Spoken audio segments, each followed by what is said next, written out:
Welcome to the lecture series on compressible fluid flow. In this video, we will go through the introduction of compressible fluid flow. Here we will be going through topics that have been already dealt in mechanics of fluids and thermodynamics, which are of great importance in the study of compressible fluid flow. This is an overview of the different topics. We will start with the definition of fluid, then we will move on to the control system, control volume, and the concept of continuum. Further, we will see what are the different laws that govern a fluid flow process. And towards the end, we will see basic entropy relations that are very useful in the study of compressible fluid. Fluid is a substance which deforms continuously under the action of shear force. Consider a fluid which is acted upon by a force of magnitude F. It can be resolved into horizontal and vertical components as shown in figure. Then the vertical component forms the normal component of force, which is referred to as the compressive force. The horizontal component acts tangentially on the fluid surface and is referred to as shear force. Out of this, the shear force can permanently and continuously deform a fluid, and we say that the fluid flows. The normal component of force per unit area gives us the compressive stress. In fluid mechanics, the compressive stress acting on the fluid is referred to as pressure. Control mass and control volume. A system is a collection of matter within a three-dimensional region of space where we focus our attention to carry out the study. Everything lying outside the system is referred to as surrounding. A system is separated by the surrounding with a well-defined boundary. The boundary can be fixed, flexible, real, or imaginary.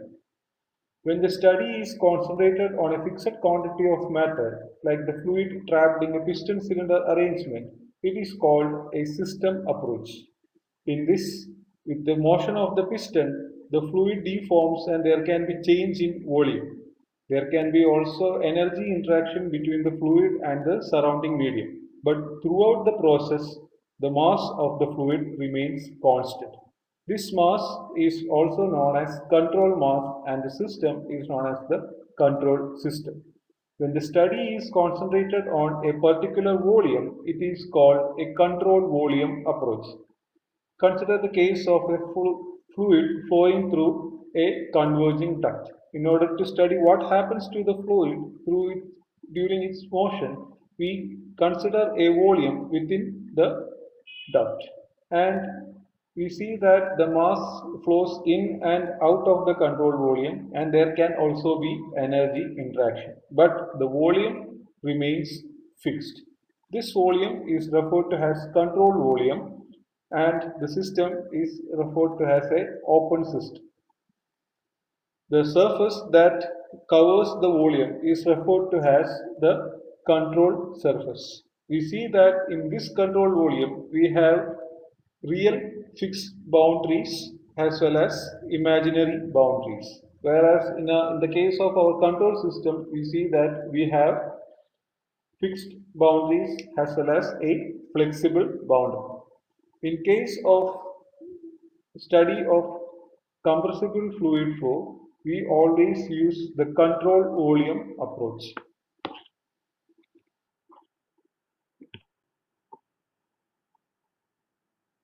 Moving over to the concept of continuum. The concept of continuum is of equal importance in the field of fluid mechanics and thermodynamics. This simplifies the mathematical analysis involved with the study of fluid flow. In this, we assume that there is no discontinuity of matter in space and time. That is, if we take a system, the matter is present continuously throughout the system without any void spaces. Because of this, we can define the thermodynamic properties associated with the matter as a continuous function of space and time, and thereby utilize all the advantages that comes with a continuous function. To check if the continuum concept is valid, we use Knudsen number. Knudsen number is the ratio of mean free path of the molecule to the characteristic length of the system. If Knudsen number is less than 0.01, the concept of continuum is valid, and if the Knudsen number is greater than 0.01, we cannot apply the concept of continuum. If the concept of continuum is valid, we take the gross behavior of the molecules of the matter present inside the system, and this approach is referred to as macroscopic approach. If the concept of continuum is not valid, we have to study each and individual molecule separately and take the total behavior to understand the process. This is known as microscopic approach. In compressible fluid flow, we take the macroscopic approach where the concept of continuum is valid. Now we move on to the conservation laws, which are the governing laws of a fluid flow process. We start with the law of conservation of mass. For a system, the law of conservation of mass states that mass can neither be created nor be destroyed. The mass of the system remains constant. Mathematically, we can write m system is equal to a constant. For a control volume, the law of conservation of mass is stated as follows. The rate of accumulation of mass in the control volume is equal to excess of incoming rate of flow over outgoing rate of flow. Now consider the control volume within the converging duct. We have mCV representing the mass of the control volume. M dot in represents the mass flowing into the control volume per unit time, and M dot out represents the mass flowing out of the control volume per unit time.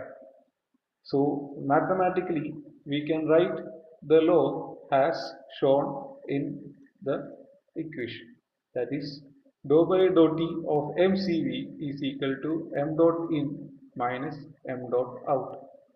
Dou by dou t of mCV shows the rate of change of control volume mass with respect to time, which is equivalent to the rate of accumulation of mass. That is, if there is a change in mass of the control volume, that means that the fluid is getting accumulated within the control volume.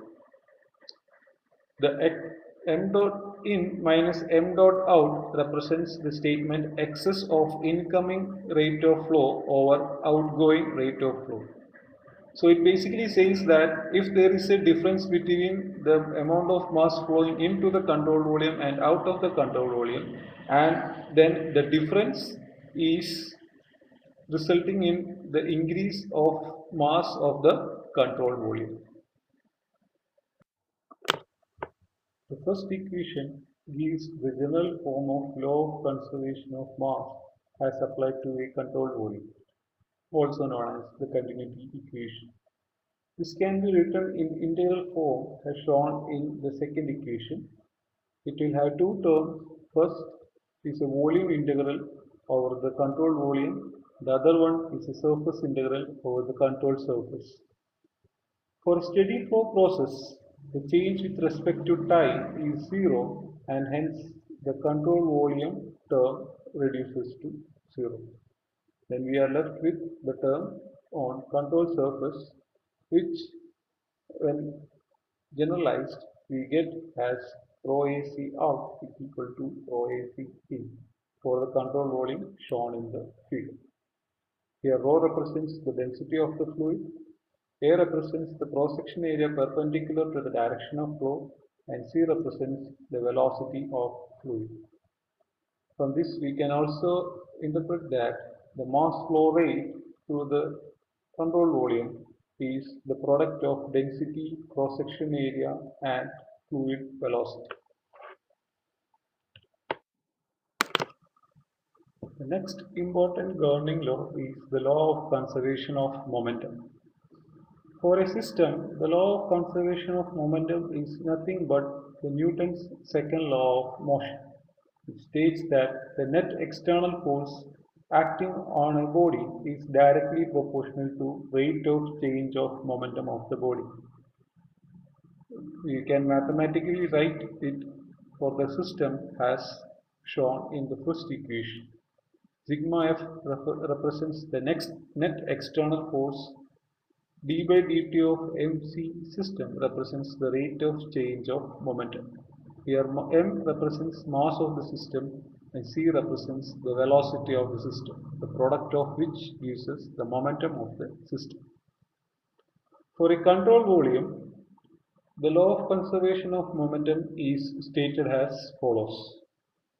The net force acting instantaneously on the fluid in the control volume is equal to the time rate of change of momentum within the control volume plus excess of outgoing momentum flux over incoming momentum flux. We take the control volume as taken before with mass mcv. The momentum of the control volume will be represented as product of m into c, and we will have m dot c flowing into the control volume and m dot c flowing out of the control volume. M dot c in represents the momentum flux flowing in, and m dot c out represents the momentum flux flowing out. Mathematically, the equation can be written as sigma f is equal to dou by dou t of mcv plus m dot c out minus m dot c in. Sigma f represents the net external force acting on the control volume. Dou by dou t of mcv represents the change in momentum within the control volume. M dot c represents the outgoing momentum flux. M dot c in represents the incoming momentum flux. This gives the general form of law of conservation of momentum for control volume, or it is simply referred to as the momentum equation. This can be also written in integral form as shown in the second equation. Here, the control volume term will disappear when we consider the flow for a steady process. Then the net external force acting will be equal to the term over the control surface. This can be simplified as shown in the last equation for a control volume as shown in the figure. Here rho represents the density of the fluid, A represents the cross-sectional area perpendicular to the flow, C represents the fluid velocity. Rho A C multiplied by C gives the term rho A C square, which represents the inertia force of the flowing fluid. Moving on to law of conservation of energy. The law of conservation of energy for a system states that energy can neither be created nor be destroyed if the energy of the system remains constant. The first law of thermodynamics is a variant of law of conservation of energy. The first law of thermodynamics applied for a system states that the change in total internal energy of the system is difference of net heat transfer and net work transfer. In a transient condition, it can be stated as the rate of change of total internal energy of the system is the difference of net heat transfer rate and net work transfer rate. Mathematically, we can write the above statement as d by dt of E is equal to Q dot minus W dot. Capital E represents the total internal energy of the system, which involves thermal energy, potential energy, kinetic energy, magnetic energy, electrical energy, etc. Q dot represents the rate of heat flowing in or out of the system. W dot represents the rate of work done on or received from the system. For a control volume, the statement can be done as follows. The difference of net heat transfer rate and net work transfer rate from the control volume is equal to time rate of change of energy within the control volume plus excess of outgoing energy flux over incoming energy flux. Let us consider the control volume as done for the previous laws. Here M is mass of the control volume. E, small e, represents the total internal energy per unit mass.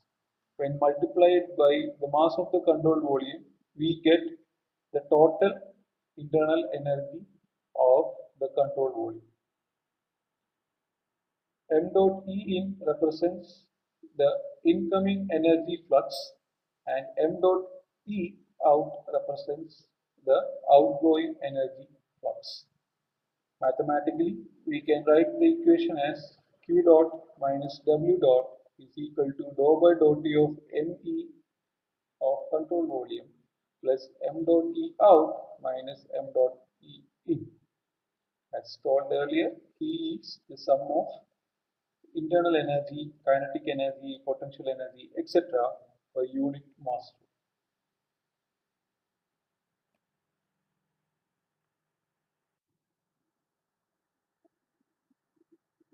Here, W dot represents the thermodynamic work.